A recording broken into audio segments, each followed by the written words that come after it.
Bonjour Papa Victor Manian. Je viens de vous surprendre dans cette pièce. Pouvez-vous me dire ce que vous faites, s'il vous plaît? Oui, bonjour Jules Doux, c'est comme ça que j'aime t'appeler. Voilà, tu es venu me surprendre. Cette pièce ici, c'est mon studio d'enregistrement. Je suis en train de faire la prise de son d'une de mes chansons de la paix. Et une chanson qui aujourd'hui a aussi 41 ans d'existence. Alors, je ne l'ai jamais enregistrée. Aujourd'hui, je me suis dit, écoute, à l'occasion de la journée mondiale de la paix, pourquoi ne pas lui donner l'occasion aussi de faire son travail dans le cœur des gens? Voilà, c'est ce que je suis en train de faire. J'ai déjà pris les sons des instruments et je me suis enregistré pour faire un peu le chœur et le reste.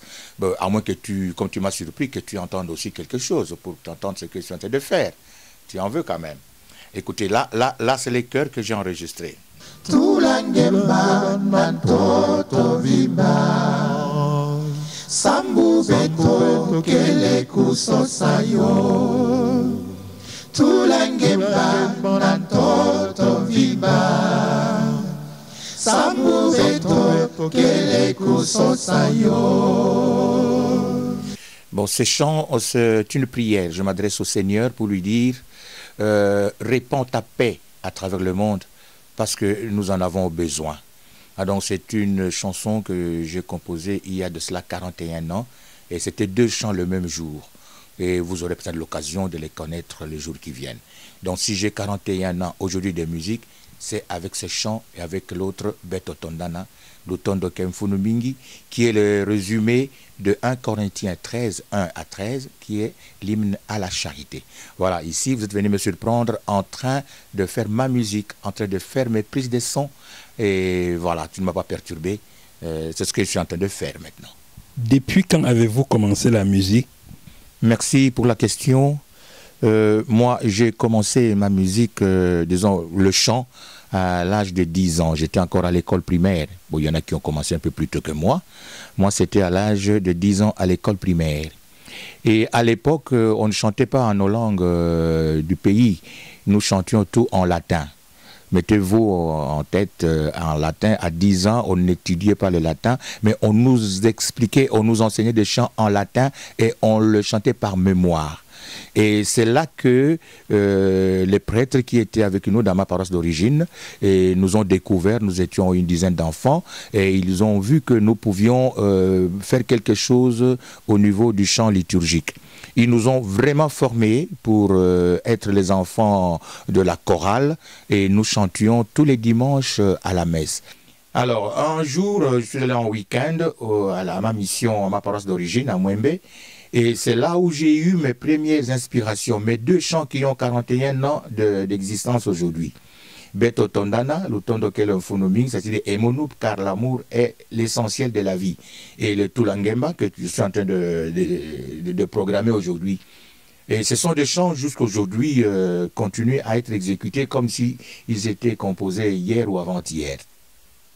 Alors, sur mon chemin, bon, j'ai rencontré beaucoup de gens qui m'ont aidé. Hein. Et puis, il y a surtout les grands séminaristes de Maïdi, mes aînés.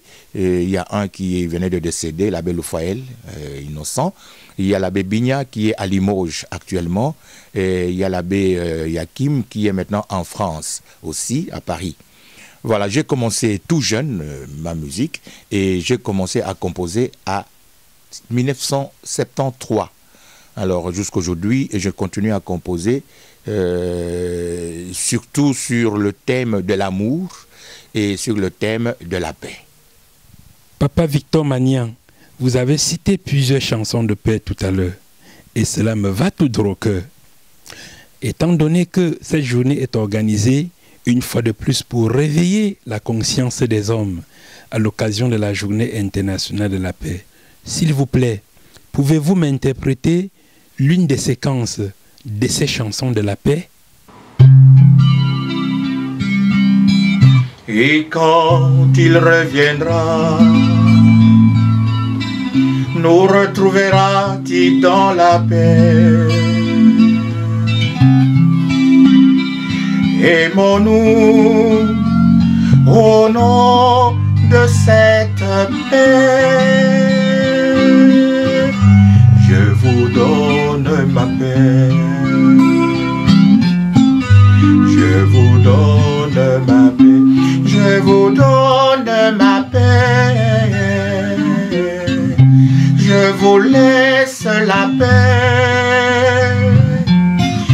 Qu'est-ce qui vous a le plus marqué négativement dans la vie et positivement?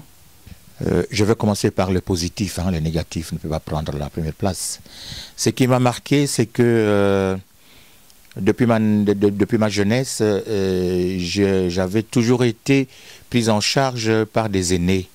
Hein, les aînés qui découvraient en moi des talents, des aînés qui découvraient en moi certaines richesses et qui m'attiraient vers eux et qui m'ont aidé à fructifier mes talents. Un mauvais souvenir, le fait que je n'ai pas eu le temps d'enterrer mon père. Il est décédé, j'étais trop loin. Il a pris soin de moi, mais voilà, il est décédé. Quand j'étais à Kinshasa, je n'ai même pas pu descendre jusqu'au village l'enterrer. Et ça m'a poursuivi comme ça, le fait que je n'ai pas été avec tout le monde à son enterrement, ça m'a marqué. Mais moi, je tiens beaucoup sur le positif que je viens de dire là. Et c'est Dieu qui m'a fait grâce. Une autre grâce que Dieu m'a fait, de m'avoir donné une épouse qui est pour moi un cadeau du ciel. C'est pas n'importe qui, c'est un cadeau du ciel pour moi. Voilà, je ne suis pas tombé entre les mains de n'importe qui. Vu tout ce qui se passe de nos jours dans le monde, les hommes sont devenus fous. Tous les jours, ils s'entretuent, et même des religieux. Vous avez fait 40 ans au service du chant liturgique avec beaucoup de chansons de paix et d'amour. Quel message pourriez-vous donner aux hommes de la terre? Merci papa, ça c'est une bonne question, mais vous permettez que je réponde d'abord en chantant et puis je vais expliquer après. Yabantu kezinga kingenga kingenga yaboke pasula makanda na bau kikima kekonda na tati na bo kakalutondo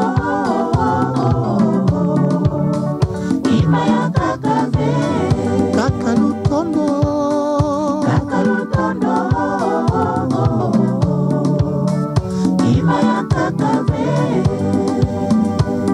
La réponse à ta question, tu l'as entendue sans comprendre parce que tu ne comprends pas la langue.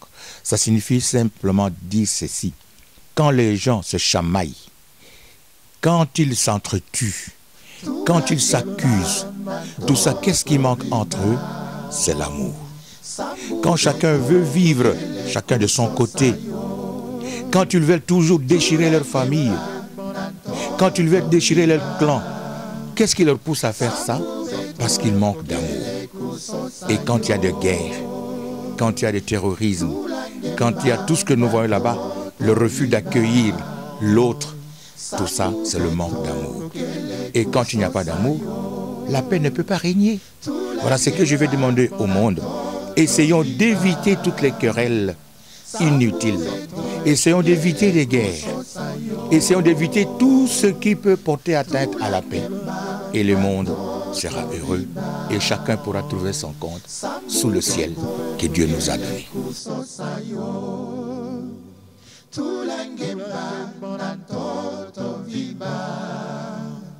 Sambuveto, kele kusosayo.